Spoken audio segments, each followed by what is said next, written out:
Hello, everybody, and welcome. I'm Christian Booher, the Reed City Coyote football play-by-play guy, and joining me tonight is head football coach Scott Shankel. Coach, how are you? Doing good. Thanks for having me. Of course.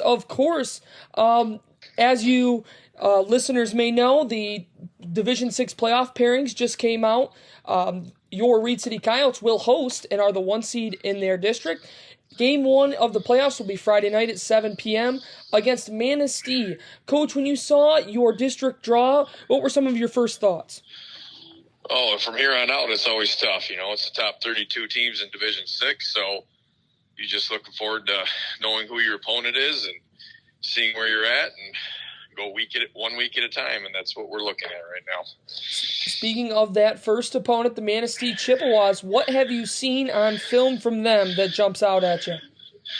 Oh, they're pretty big. They're pretty physical. They play hard. They run an option offense that puts your defense in binds at times, so it makes it tough. So they're going to be a tough opponent for us. Of course, but speaking of tough opponents, you just knocked one off in your regular season finale. A really good Whitehall team comes to Reed City on senior night, and you guys take care of them. What do you think was the key in that game, and how big of a win was that heading into the playoffs? Oh, it was a huge win. I mean, big playoff points, obviously. Quality team in Division 4. I think that was ranked number 4. It's a great team and has had success over the last few years. So happy for the win. Keys to it for sure was us controlling the line of scrimmage on both sides of the ball. Our offensive line came to play, and they were making holes for our backs, and our backs were hitting them and running hard. And it was collectively just a great team effort where our kids stepped up to another challenge and, took it head on and came out successful.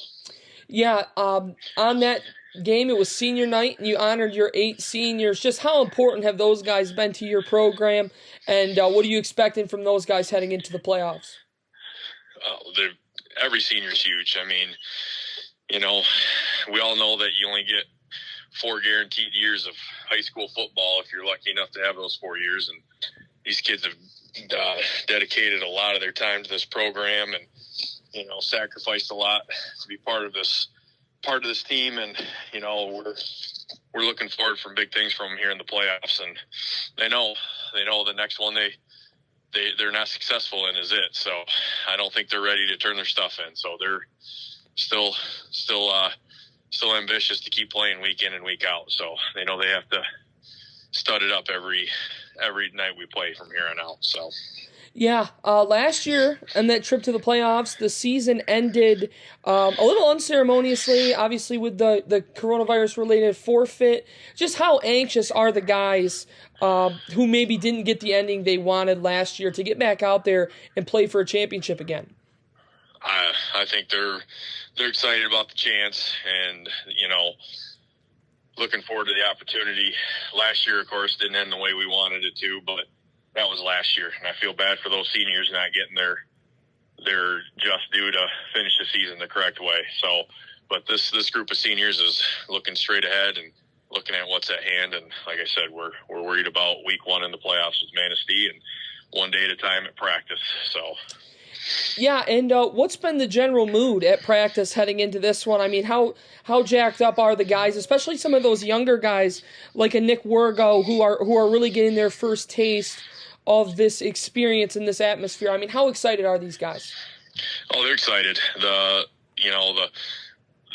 MO, or not the MO, but our thought process and theme every day is to get better every day. So that's what we keep preaching. And some of the younger guys, have had older brothers that have went through the program and have seen success, and they want to be part of that too. So Nick's one of those kids that he's had 2 older brothers go through it, and he's got to watch it firsthand from the sideline. So he's excited to have his chance, just like his older brothers did. They've learned quite a bit this year in the short period of time that they've been on varsity. So they've stepped up big time, and just like the sophomores, the juniors, and seniors, I just have a really competitive bunch of kids this year that like to go out and compete, and so they look forward to every challenge. You mentioned Manistee's size and their physicality. What do you think is going to be a big key to coming out of this one with a win? Control the line of scrimmage, limit the turnovers, execute on both sides of the ball, and tackle, finish plays and tackle. So, I mean, same thing on the other side, finish blocks. So it's key to every game. It doesn't matter who you're playing. If you can do those things, you have a good shot at the game. So. Of course. And before we let you go, Coach, what's your message to the Reed City faithful who are going to be out Friday night? Just love having the Cujo Nation there with all the support we get. Makes us that much better, and enjoyed it so far, and hoping that we put on another good show. So last week's atmosphere was awesome. Like I said, 2 playoff teams, week 9 going at it, and hoping to get the same atmosphere again, because it's playoff mentality. Now it is playoffs. So. Of course. Well, for Coach Scott Shankel, I'm Christian Booher. Again, the Reed City Coyotes will host the Manistee Chippewas in the first week of the Division 6 playoffs Friday night at 7 p.m., and you can hear all the action on Y102.3 WYBR. For Coach Shankel, I'm Christian Booher. Thank you so much for listening, and Coach, thanks for joining us. Thank you for having me. Appreciate it.